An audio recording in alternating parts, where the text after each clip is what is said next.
Ito yung guys, yung 4HG1. Ang issue naman ito, ayaw mag-start. Yan. Bali na check na natin yung wirings niya. At may nakita tayo dito na putol. Yung fuse niya kaya nawala ng supply dito. Yung sa power supply niya dito sa ECU. Yan. Wala siyang supply. Kaya nagkaroon na siya ng supply. Ayaw pa rin mag-start. Yan. Kaya yung ginawa natin, may kuryente na yun dito sa injector niya. May pulse na galing ECU.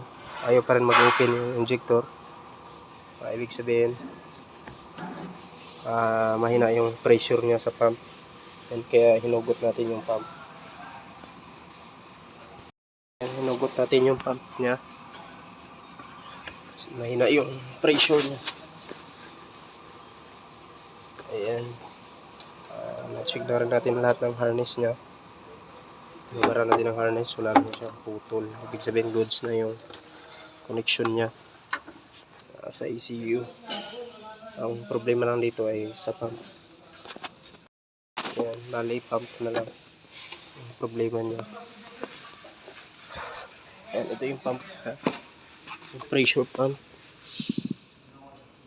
Ayan, mahina. Ayaw magbukas yung injector. Mahina yung pressure niya. Ayan, pagdating dito mahina. Kahit naka-open na yung injector natin, wala pa rin bumubuga na fuel sa injector. Ayan. Ngayon, subukan natin magpa-calibrate ng pressure pump para umandar na itong mga sir. Ayan. Bali, tinanggal natin yung injector na dito. Ayan, yung harness niya.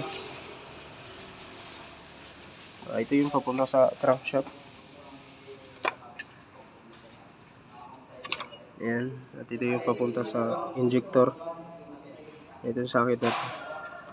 Ito yung sa fuel temperature niya. Ito yung sa IGR at sa throttle body. Sir. Ayan, bali ito. Yung tatlo niya ay sa camshaft.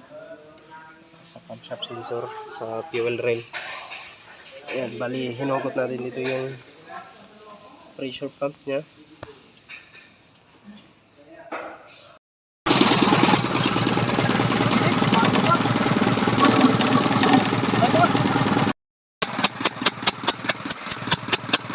Wala yung butterfly.